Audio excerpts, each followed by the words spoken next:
Welcome to With You Podcast. where we explore relationships and life transitions. I'm David. And I'm Tara. And we're back at it again. Yeah, every week. Every week we're here and we're thinking up new things to talk about. I know, just before we just sat down, it's like, what should we start talking about? And I gave this look. So blank. Yeah, I forgot. Completely blank. Listening Completely and silent. blank. But it made me think about, like, how do you start a conversation? Because we were like, how do we start a conversation? Yeah. And we don't want to talk about the same thing we talk about all the time. It gets old. Well, I mean, I think that's a problem for a lot of people in these trying times, let's just say. Like, there are a lot of what? I can't talk. See, words are a problem. Landmines, landmines. Or line dangerous mans. spots for Yeah. communication that people want to avoid. And I think it's kind of a known thing that the younger generation, because they've grown up with just more screen time and more virtual conversations, that it's more challenging Yeah. sometimes for them with a face-to-face conversation. I mean, it's just not it's not done as Yeah. often. Job interviews aren't always in person. Well, and it's like for us, we went on a walk last night. We ran into 3 friends. I think it was even more. But like we do recap of what's happening in all of Yeah. the people's lives for each of us. Yeah. And then what's left to talk about. Yeah. Well, we ran into that. Politics. And everybody says, no. I We don't- like that discomfort of it's not, I don't like talking about politics, but I like seeing the whole relational dynamic that goes on of like raising a controversial issue Yeah. and seeing everybody get uncomfortable. I know you love discomfort. It's the strangest thing about It you. gives me so much joy. It was so fun because you're like, no. Yeah, no, both the wives were like, nope, guys, no, we're not doing this.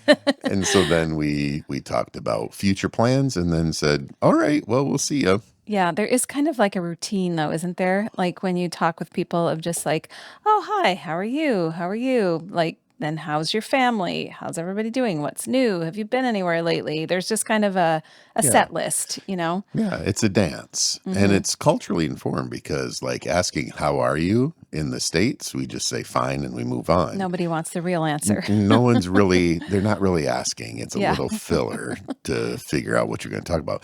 When we're overseas, that's a 20-25 minute because people share. And so the art of conversation, and we talked a little bit about this previously, the art of conversation is something that's really, really important. And in friendship, having things to talk about.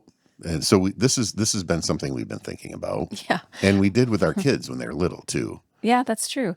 Yeah, so we thought we'd have some fun with conversation topics today. And it kind of Yay! was sparked by, I saw actually a social media post from, I think it's called ordinaryandhappy.com, Oh, where what are you surfing? it just popped up.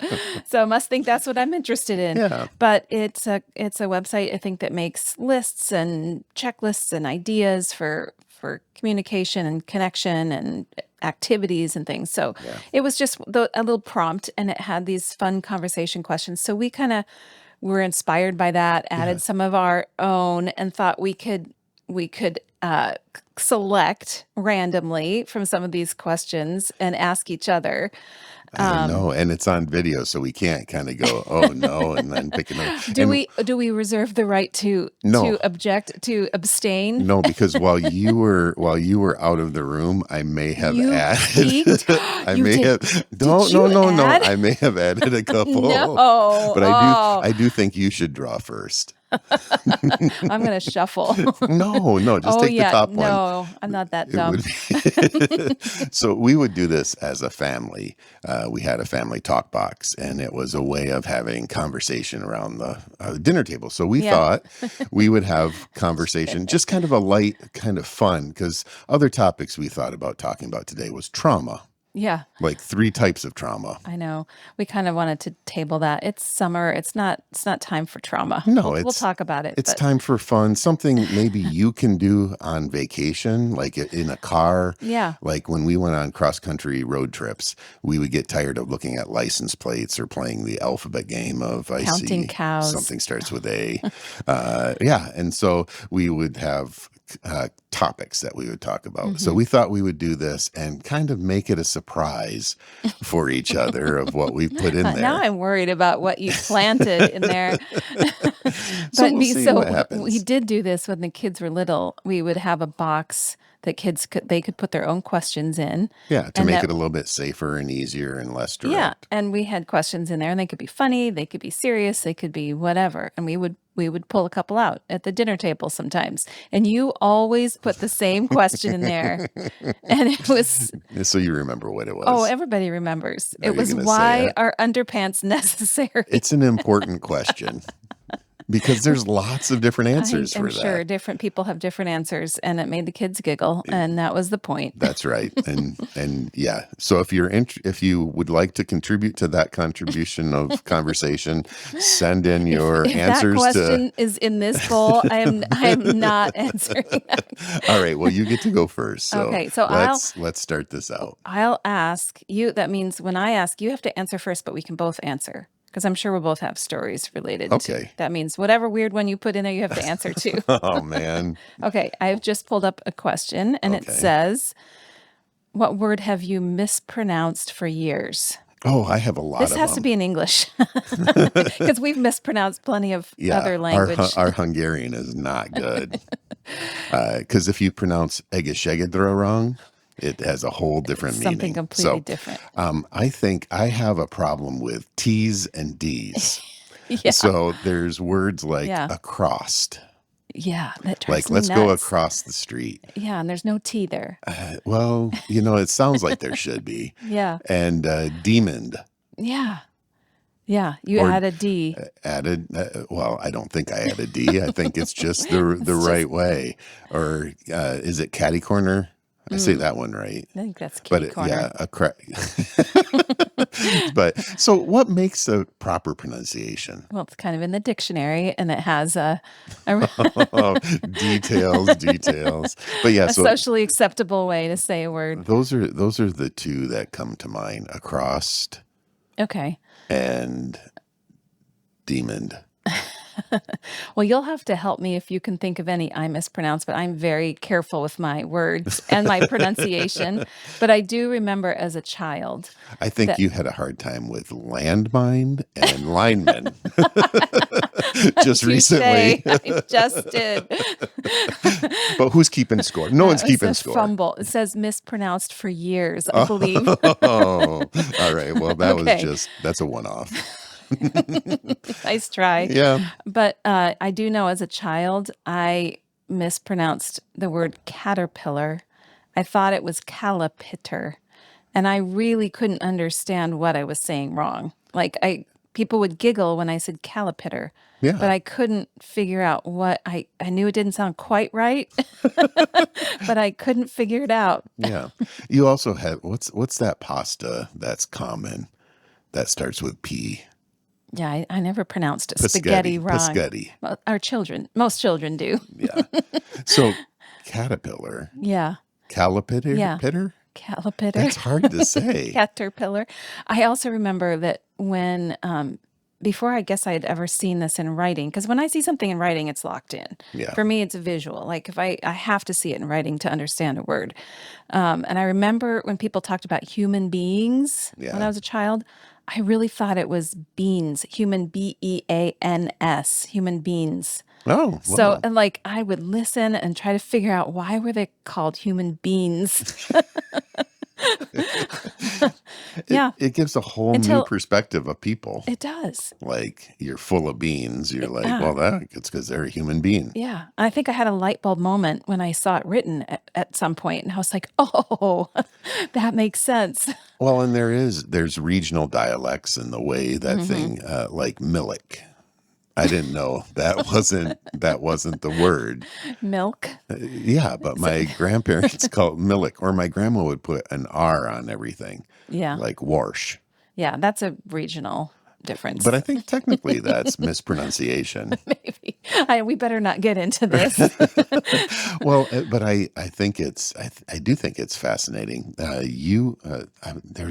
just thought of another one That I say weird. that you would say weird, but it's the reasoning behind it is always fascinating to me because you are a visual person, Hmm. and so seeing it versus hearing it. Hmm. I'm an approximal person. Yeah. It's just close enough, which Yeah. is part of the problem Yeah. in language acquisition, Yeah. because in learning another language, it can be a slight mispronunciation has a whole different meaning. And so Yeah. that's the challenge in the English language Yeah. and for us. So, all right, All I, right. I Your forgot what I was turn. going to say. So we'll move on. When you think Oh, of that, you can just drop that as a little surprise yeah. at some point. Text message sent to the wrong person. Oh I dear. don't want to This talk about this. be uncomfortable. Okay, I you know gotta, the one you you're gotta. blushing.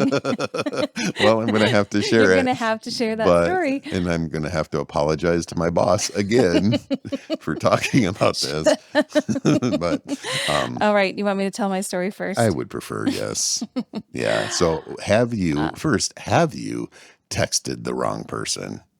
Yes, And I if have. if so, what was the message that you sent? Yes, I have. Okay. Um, this was really bad too. So when I, as a doula, sometimes well, so early in my doula days, I was on an agency team sort of situation where we shared a client with another doula, and the client was given to us by the agency. So I didn't initiate the first contact with this person, and sometimes they'd be, handed on, or I'd get a message saying, "Can you attend this birth?" or "This person needs help right now," and I'd be connected with this person. And this happened in one situation where I needed to help someone who was in labor, and I was given just a name and a phone number.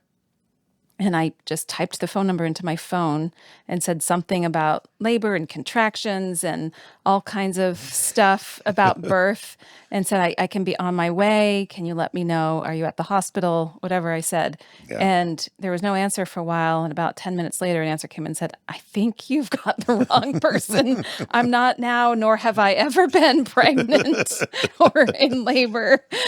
Oh no. Yeah.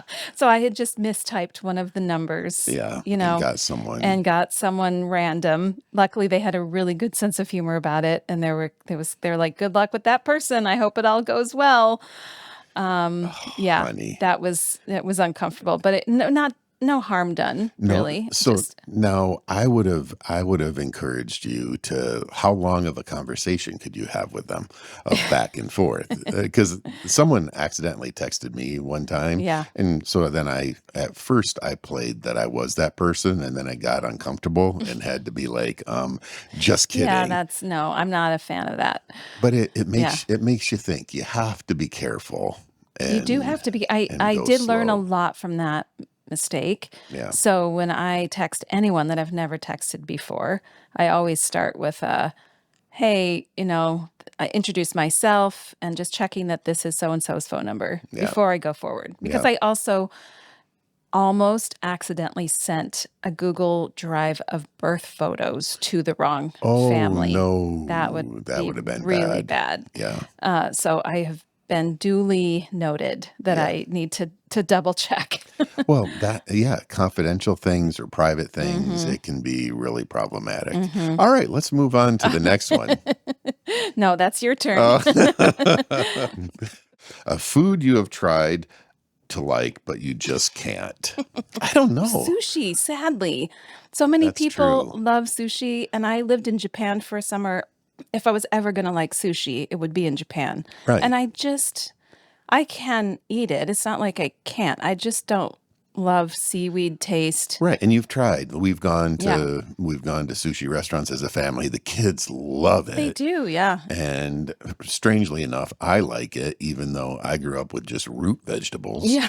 But I think it was that your breakfast would crawl across the table was part of it. It was how fresh it was when you were living in Japan. Yeah, yeah, but it's not that. I mean, I tried it here at a nice sushi place, Yeah, before I'd ever lived there, and it's just not just not your enjoyable thing. to me. No. All right. So that gave me time to think, and you tease me about this mercilessly. What is that? Any type of tropical fruit, I know. It's like one of the things slimy mango. mango is delicious. Mango is so awful. And papaya. And I even tried at the breakfast And we in try to Nairobi. trick you And sometimes and give you like a mango flavored drink, thinking you'll love it, and then no, you'll be up forever changed. nope. No. And I'm an adventurous eater. Like I try Yeah. just about I know anything. you'll eat a scorpion, but you won't eat a mango. Yeah, I don't know why, but I think there's something biochemistry. So I think both of our stories are there can be childhood trauma that leads to not eating certain Yeah. foods, and there can just be that it's not a good fit with your microbiome Yeah, could be. because I just can't. I mean, Yeah. I try and I can eat it, but it's not enjoy. Everybody's like, "Oh, this is the best mango ever." And it feels like a slimy eyebrow Yeah. is what Yeah. it's like for Yeah. me. That's fine. More mango for me. More, yeah, And more and sushi for you. more sushi for me. And nobody wants eggplant.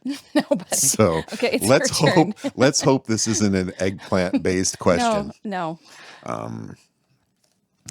Family road trip where you got lost. You added this one. I didn't. This was actually on the list from the website. No. Yes. We just talked about that with friends I last know. night. I know.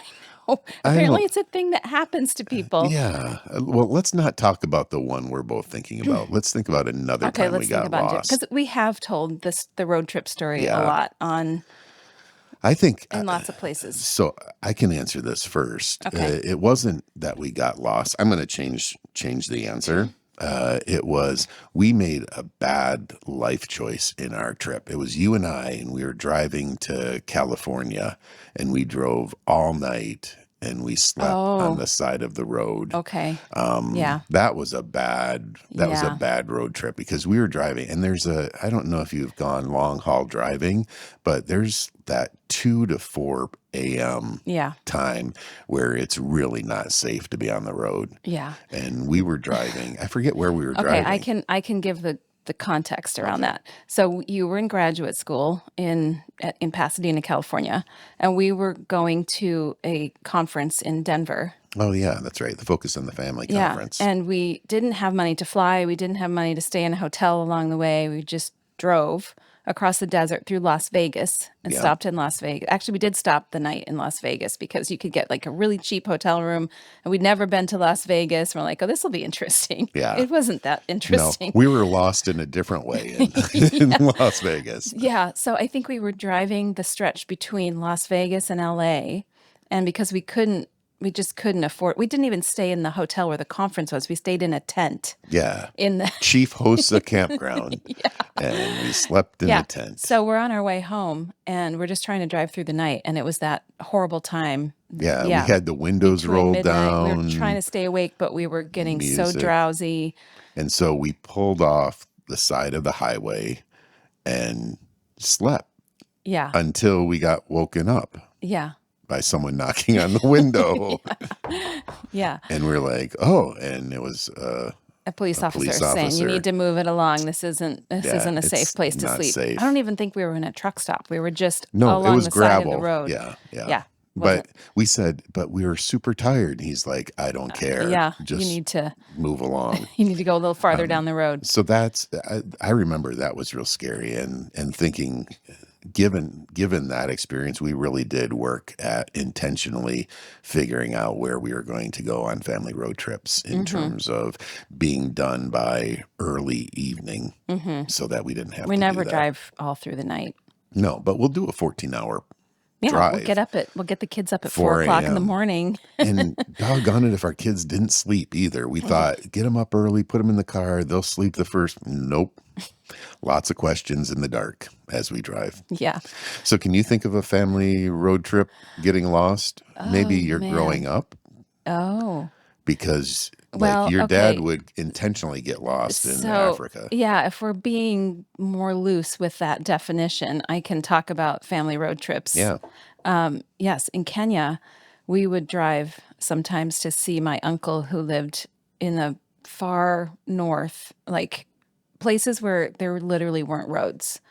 So we would drive and we would just be driving in this sort of, I mean, you've seen Kenya, but like sort of sparse bushes around, but Yeah. no, you could sort of see a track that maybe was a road. And we would just marvel that my dad would find the way to the house at all. Like he just had a great sense of direction. And along the way, of course, there'd be adventures like we'd get a flat tire, we'd get stuck in the mud, we'd be sitting eating snacks by the side of the road with monkeys jumping around. And, I'd be worried that, yeah, we'd be stuck there forever. Yeah. But somehow we always got out of those messes, found our way. Well, and yeah, and your mom, her driving that beat up little truck that she had and having to We change had a little tires. van And that she called a tin can on wheels, and that's very accurate description. because you talked about you could see the road through Yeah, the yeah. floorboards. Yeah, and the red dust would be coming up in the cracks of the floor. Yeah. Yeah. So very different, like life. And no one was correcting your dad about being off the road and just hanging out. No, well, and if he saw something great, like a leopard or, a lion making a kill, he Yeah. would just drive off the road, such as it was, and just bounce across the dirt to let us all just sit and watch whatever was happening with the It's animals. so amazing. Hmm. And I mean, those are remarkable times, but it's what I want to highlight about our little game here is you don't have to answer the questions that are asked. You can kind of modify them because it's about sharing life. It might not be you have the exact thing. And so as you all do this as families, That's a good point. I should have modified the well, last couple. well, you get to ask the next one, but it's more about getting to know each other and Hmm. sharing life together. And I think that's sometimes we get so caught up in having to try to do the right thing. Especially, I know the younger generation, the college students, the grad students that I'm teaching, they want to do it right, Yeah. and it's like, well, this is just a guidepost to Yeah. invite you into a conversation. Right. And so the awkward conversations, the hilarity, all of that is part of the richness of conversation and friendship. Yeah. And the whole idea is that it's a prompt, right? So if it prompts a story that's related but not exactly the answer, that's okay. It's a story that probably needs to be shared. Yeah. All right. Is it my turn? Yeah. Okay. Let's do another. Oh man. I'm scared of these now. Okay, a sport you wish you were good at, but you're not. And Mm. explain. Yeah, so growing up in a cold weather area, I wish I was better at ice skating and Huh. hockey. A lot of my friends, a lot of people that I grew up around, skating was just natural, and so playing hockey out on the pond or out on lake was the thing to do. And I never really excelled at that. I mean, from when I was little, my mom would take me to ice skating lessons, and I would my ankles weren't super strong, Mm-hmm. and so it would be like my toes would be pointed in and the blades would be pointed out, and it just wasn't good. Yeah.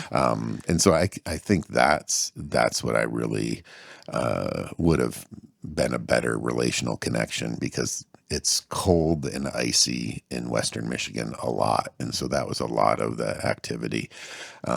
Instead, I played ball sports, Mm-hmm. baseball, and just poured myself into that. But you could only play it half the year. Yeah. Baseball, football, volleyball, I think were your 3 seasons. Yeah, and it was the winter one. I didn't have one, so I would say ice hockey, and it looks fun. It looks like it's a great sport, but I never learned to skate real well. So that would be it for me. How about for Okay. you?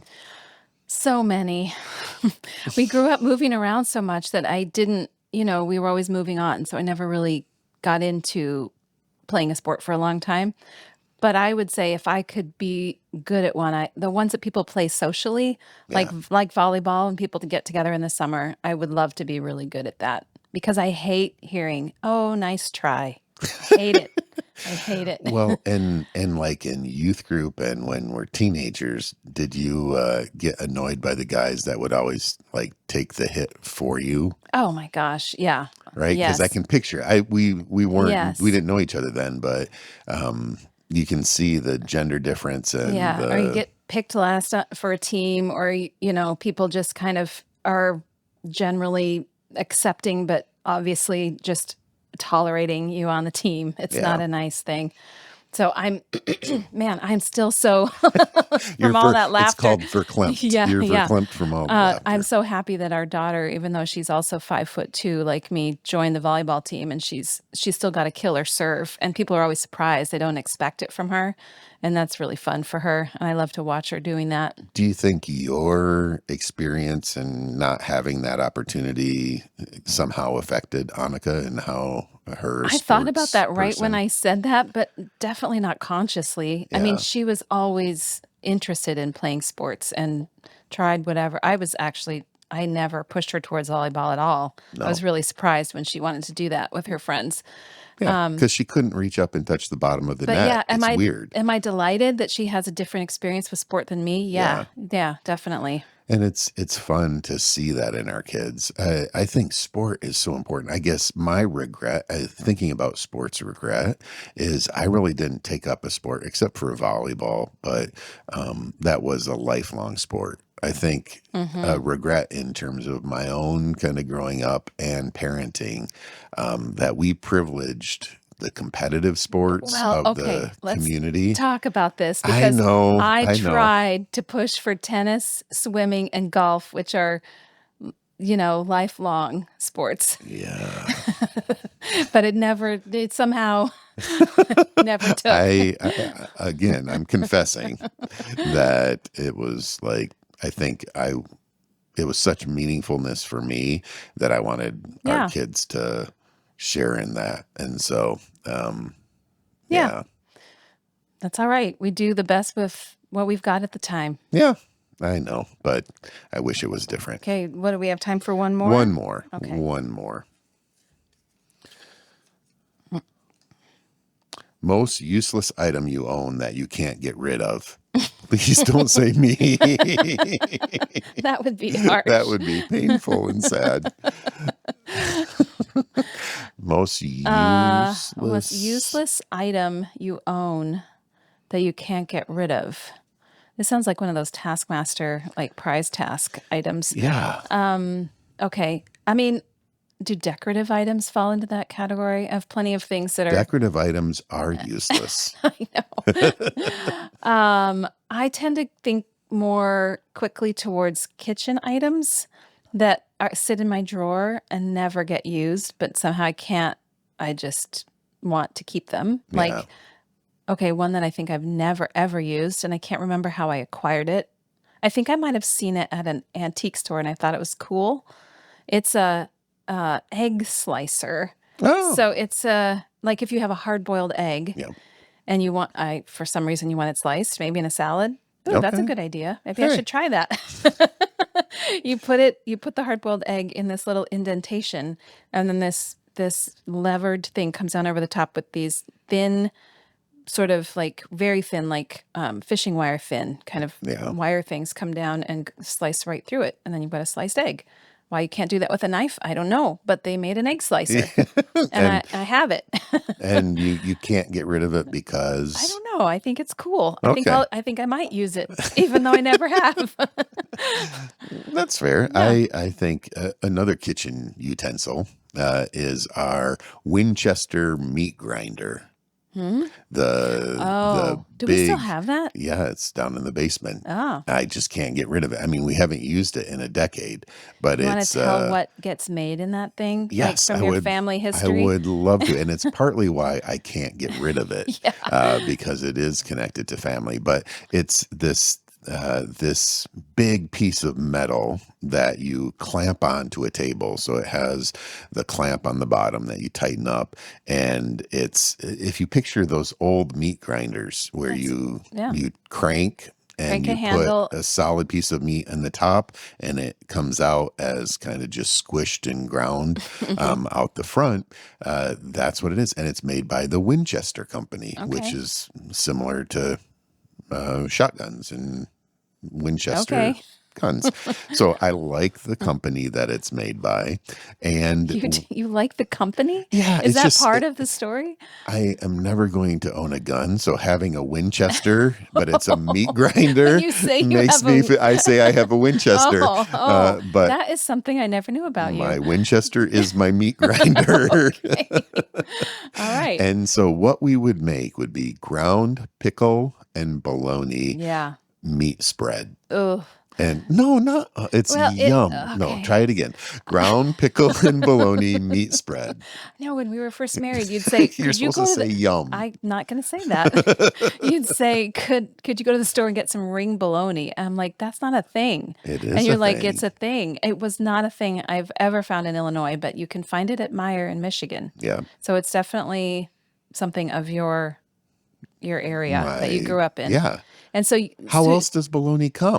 I don't know. I don't buy bologna. It comes in a ring. It's so you guys. You guys. So, Yep. I know the Van your mom Dyke, made the Van it, Dyke and you family. guys really enjoy it. Yeah. And well, because it involved egg, hard-boiled egg. So hey, similar, but we don't need to cut it with little piano wire. We just put it in the meat grinder. Ring bologna, which it's like a sausage, but it's bologna. Yeah. Dill pickles, and onions. And mayonnaise. Oh, yeah. Michigan staple. Yes. Which mayonnaise are just eggs in a different form. That's right. So we would put the bologna in, grind it, put an egg in, put pickles in, put onion in, and then you'd have this ground up, beautiful mess. And then you'd put mayo in it. And then you'd have it. Of the beholder. And then you'd have it on white bread. Yeah. Because there's no nutritional value in that. We would put it on white bread and it would be, I hope we can have that for dinner tonight. I know, now you look hungry I for am that. hungry for ground pickle and bologna. But so when was the last time we used it? I didn't even know we had it. Yeah, it's been a while, and you can see it's not part of our dietary rotation. No. Maybe tonight. Hey, I'll be responsible for dinner tonight. You're going to have to drive to Michigan to find ring bologna. Oh, I bet there's some interesting stores around here. There's the Donata Deli that I'm pretty sure would have ring bologna. So that would be an item that we don't use, but I'd have a hard time getting rid of. Yeah. Well, I hope that our listeners can see that even though we've been married for 33 years, these little simple prompts, we found out some things about each other or rediscovered some things about each other that we haven't talked about for a long time. Yeah. And there's probably a reason for that. Yeah, and we're actually going to do round 2 of this next week. So we have still a whole bowl full of questions. Yeah, and apparently whatever you hid in there is still there. And if anybody wants to send in some, just email me and I'll add them to withyoupodcast@gmail.com. And send us your questions. We will put the questions in and we will answer them. We might not answer them exactly how you ask them, but we'll answer them. And if you look in our show notes too, we will list the questions. So if you want to use some of those questions for your own prompts for family and friend conversations. Road trips, dinner parties. Yeah. It's a lot of fun. Have some fun. All right, bye.